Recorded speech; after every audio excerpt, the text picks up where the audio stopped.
La parole de Dieu n'est pas fausse. Ce n'est pas parce que toi tu vis des réalités contraires que ce que Jésus a fait à la croix n'est pas complet. Ce n'est pas parce que toi tu es sous l'emprise des esprits mauvais que ce que Jésus a accompli à la croix n'est pas complet.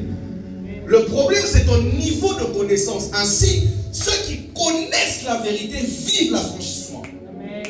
Galates chapitre 4, le verset 1er est en train de dire quelque chose. Aussi longtemps que l'héritier est encore un enfant, il ne diffère en rien de l'esclave, bien que toutes choses lui appartiennent. La réponse à un prophète: pourquoi ma vie ne semble pas aller alors que j'ai cru au Seigneur? Pourquoi les choses ne changent pas autour de moi? Pourquoi j'ai l'impression que les combats sont plus forts que moi? Le problème, ce n'est pas le salut, mais le problème, c'est ta position par rapport au salut. Alléluia. Ainsi, aussi longtemps que l'héritier est encore un enfant, il ne diffère en rien d'un esclave, bien qu'ayant reçu toute l'autorité, bien qu'ayant reçu tout le pouvoir. S'il n'atteint pas un niveau de croissance suffisant, il est possible qu'il soit victime des réalités spirituelles. Alléluia. Colossiens 2:10. La Bible dit: vous avez tout pleinement en lui. On parle de Jésus. Vous avez tout pleinement en lui, qui est le chef de toute domination et de toute autorité. C'est-à-dire, le salut vient nous placer dans une position où nous avons tout en Dieu, où nous avons tout dans le Seigneur Jésus. Mais le plus grand problème, c'est entre ce qui est écrit et ce que les enfants de Dieu sont en train de vivre tous les jours. Le Seigneur, pourquoi ce que je lis ne ressemble pas à ce que je vis? C'est-à-dire qu'il y a un combat qui revient. Il y a des réalités spirituelles qui le maintiennent captif, qui le maintiennent limité. Certains disent: je suis en train de combattre contre la sorcellerie. La première réponse, je l'ai donnée dans Galates 4:1, plusieurs personnes sont ennemies de leur croissance spirituelle parce que par rapport à Dieu, ils ont déjà tout obtenu. Mais c'est eux qui sont restés des enfants. C'est très ridicule de penser qu'un enfant de Dieu peut être sous captivité de l'ennemi. Jean chapitre 8, le verset 32 est en train de dire: vous connaîtrez la vérité et la vérité vous affranchira. En réalité, on n'est pas libre parce qu'on a beaucoup prié. On n'est pas libre parce qu'on a beaucoup jeûné. Mais c'est plus tu travailles en connaissant le Seigneur que tu atteins le niveau de liberté. Amen. Alléluia. Il y a plusieurs personnes qui disent être sauvées, ou même qui sont sauvées, mais qui constituent eux-mêmes la barrière entre eux et Dieu. Pourquoi? La connaissance de Dieu est faible dans leur esprit. Le problème se situe où? Ta connaissance de Dieu est faible, de sorte que le diable a de l'ascendant sur toi. Le diable sera puissant dans ta vie au niveau où tu seras ignorant de ta position envers Dieu. Ton ignorance te placera dans une position de subalterne. Plus tu connais Dieu, plus tu prends de l'ascendant sur le diable. Mais il est impossible pour quelqu'un qui est né de nouveau d'être sous des liens familiaux. C'est contredire ce que l'œuvre de la croix a accompli. C'est contredire ce que Jésus a fait à la croix.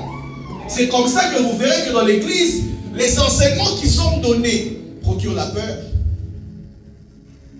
Les enseignements qui sont donnés donnent une emphase sur les réalités de tous les jours. Les enseignements qui sont donnés te donnent pas la foi de Dieu, mais une foi qui te fait regarder l'ennemi comme quelqu'un de puissant et quelqu'un de fort. Si on dit adorons le Seigneur, vous verrez qu'il y a des gens qui vont le faire, mais à un moment, ils n'auront plus des mots. Mais si je dis on va s'attaquer au monde des ténèbres, tu connais tellement qu'il y a beaucoup de démons. Dans ta tête, tu connais le démon de freinage, de blocage, de quoi encore? De limitation, de sorcellerie. Quand tu pries, tu sais te concentrer sur le diable que de te concentrer sur Dieu.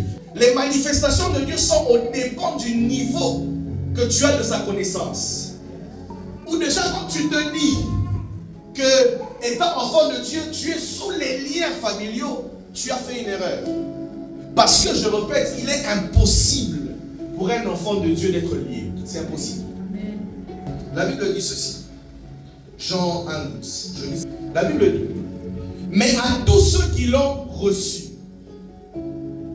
à ceux qui croient en son nom, elle leur a donné le pouvoir de devenir enfants de Dieu. Lesquels sont nés?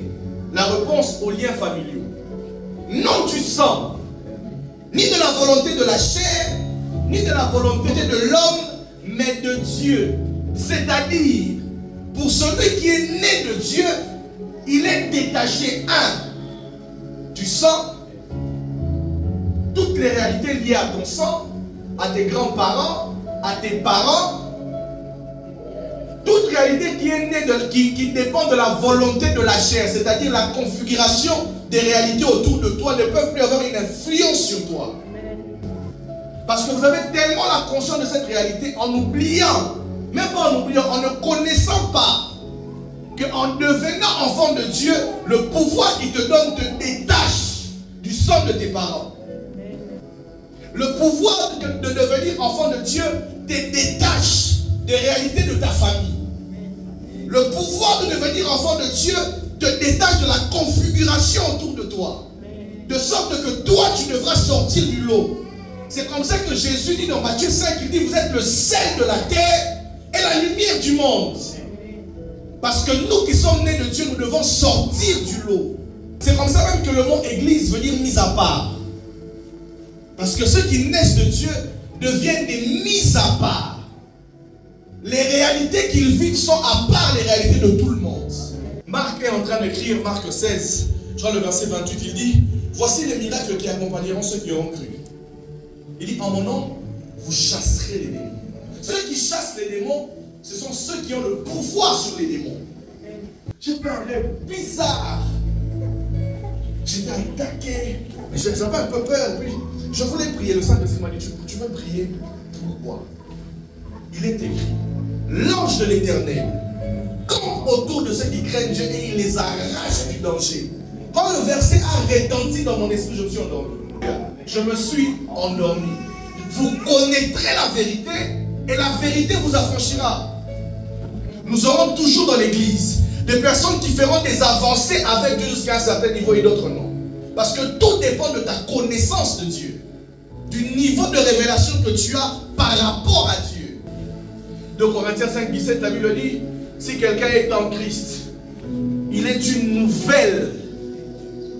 En grec, ça veut dire une nouvelle race qui n'a jamais paru auparavant. Les choses anciennes sont passées. Voici, toutes choses sont devenues nouvelles. Tes réalités doivent être nouvelles. Ta vie doit être renouvelée.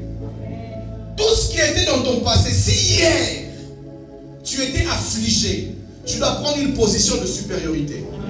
Si hier tu étais vaincu, tu dois marcher comme un vainqueur.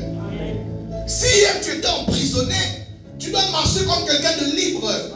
La Bible dit dans Jean 3, le verset 6 et le verset 8, la Bible dit, ceux qui sont nés de Dieu sont comme des vents. On ne sait ni où ils vont, ni d'où ils viennent. Comment on peut emprisonner un vent? Mais le problème c'est que toi tu penses que jusqu'aujourd'hui tu es en prison. Frère, depuis que j'ai compris ces réalités, dans la parole de Dieu, j'ai commencé à manifester des choses différentes. Je savais qu'on ne pouvait pas m'emprisonner. Je savais que je ne pouvais pas être vaincu. Je savais que je ne pouvais pas mourir par le décret ou par les décisions des hommes. On me prophétise quand même beaucoup. Non, on voit l'esprit de mort, on voit l'esprit de mort, on voit l'esprit de mort. Je chante dans la chambre. Je dis non, moi je ne peux pas mourir. Je dis, aucun homme né d'une femme ne peut me tuer. Aucun homme né d'une femme ne peut me tuer. Parce que moi, je suis né de l'esprit. Aucune décision spirituelle ne peut décider ma mort. Moi, j'ai une mission. Vous connaîtrez la vérité. Ainsi, même quand l'ennemi viendra comme un fleuve, l'Esprit de l'Éternel le mettra en déroute. La réponse à pourquoi tu subis, c'est au niveau de ta connaissance. Les gens ils connaissent ces dons spirituels, ils connaissent les dons de prophétie, de guérison, ils connaissent tout. Ils connaissent les 7 clés pour la richesse, les 10 étapes de la dîme, tout ce qui va avec, mais sauf la connaissance de Dieu. C'est la connaissance de Dieu qui pose problème. Ça veut dire qu'on nous a prêché des messages comme cette façon de découvrir la sorcellerie. On avait la conscience de ces réalités, sauf la conscience de Dieu. Vous savez, il y a même des gens qui prophétisent vrai, mais pas au nom de Dieu. Quelqu'un vient me prophétiser, je suis dans une prison. Le diable m'a eu pour m'emprisonner. La Bible dit, nous sommes cachés en Christ, dans les lieux céleste. Le diable m'a eu où pour m'emprisonner? Moi, c'est la question que je pose au prophète. Vraiment, il y a des choses que j'ai refusées. C'est-à-dire de croire que Dieu me fait souffrir. Non, je suis là. Non, Dieu me fait passer. Ça, c'est quelle école? Il faut arrêter des bêtises. Donc, de toutes les écoles qui existent, Dieu doit me faire souffrir. Alors, j'ai une question. Nous, quand on étudie, on savait que je suis en première primaire jusqu'en 6e primaire. Et maintenant, dans l'école là où Dieu doit faire entrer, vous finissez quoi? Soyez libérés au nom de Jésus. Amen. Alléluia. Sois libre au nom de Jésus. Donc, toi, ton école de Dieu, c'est depuis 2004 que tu étudies. On est en 2024, 25. Ça fait 20 ans aussi, tu dois mourir l'année prochaine. Oh non, maman, pourquoi tu n'as pas d'enfant? Non, ma soeur, parce que. Maintenant, comment Dieu peut te faire passer dans une école où tu es stérile? Lui par les meurtrissures duquel vous avez déjà été guéri. Comment Dieu peut te faire passer dans une école où tu es malade? Ce qui est un problème. De riche qu'il était, il s'est fait pauvre afin de nous enrichir. Comment toi, ton école, tu peux commencer à manquer l'argent de transport? Lui qui avait une demeure, il est venu sur la terre comme un sans-abri. La Bible dit que le Fils de l'homme n'avait pas où poser la tête. Comment il se débrouille pour toi, pour que toi, jusqu'aujourd'hui, tu aies des problèmes de logement? Jésus, à un moment, il dit à ses disciples, mais jusqu'à quand je serai encore avec vous? C'est-à-dire, comment vous êtes avec moi, mais vous ne grandissez pas? Il y a des gens qui ont cru depuis 2002, 2004, 2000, je ne sais pas combien, mais comment tu es encore à ce niveau? Il n'y a pas de prière à faire là-bas. C'est-à-dire que tu dois être délivré de l'idiotie. Frère, grandissez. Sinon, vous serez des esclaves avec le nom de Jésus. C'est-à-dire qu'il n'y a rien sur la terre qui peut me nuire. Rien. Jean chapitre 5 est en train de dire, nous savons que le Père et le Fils habitent en nous par son esprit qui est en nous. Maintenant, pose la question, tu cherches Dieu où? Romains 8, 19 est en train de dire, la révélation attend avec un ardent désir la révélation des fils de Dieu. Ceux qui auront compris leur nature, ceux qui auront compris ce qu'ils portent, ceux qui auront compris ce qu'ils sont. Le chrétien est la réponse de Dieu sur la terre. À chaque fois que quelqu'un a besoin de Dieu, il doit passer par toi. C'est-à-dire qu'à chaque fois qu'il y a un problème autour de toi, c'est toi qui dois le résoudre parce que tu es l'ambassade de Dieu. Quand quelqu'un prie, Seigneur, j'ai besoin de toi. Oh Dieu, exauce-moi. Hein, je parle des autres personnes, pas toi. Normalement, la réponse n'est pas au ciel. La réponse est en toi. C'est comme ça que le Saint-Esprit n'est pas au ciel. Quand on dit par exemple que le Saint-Esprit descend, il y a très longtemps que le Saint-Esprit est descendu. Et il se transmet d'homme à homme. Et Dieu se déplace d'homme à homme. Il n'y a que ceux qui ont la conscience de Dieu qui peuvent donner Dieu aux autres. C'est comme ça qu'on dit, vous imposerez les mains aux malades et les malades seront guéris. Comment ils seront guéris? Parce que vous êtes l'exaucement. Vous chasserez les démons. Comment vous allez faire pour chasser? Parce que Dieu habite en vous. Frère, moi ce que je dis c'est la vérité. Donc c'est que toi on t'a dit, on t'a menti. Même si celui qui t'a dit ça crache le feu, c'est qu'il t'a dit, il t'a menti. La Bible dit ceci. L'apparition de l'impie se fera avec des miracles mensongers. Un miracle mensonger, ce n'est pas qu'il est faux. Le miracle est vrai, mais la source est fausse. Je ne peux pas être impressionné par quelqu'un qui crache le feu, mais qui n'est pas capable de dire la vérité. Si moi je prêche des mensonges, alors toi tu es prédicateur de Satan.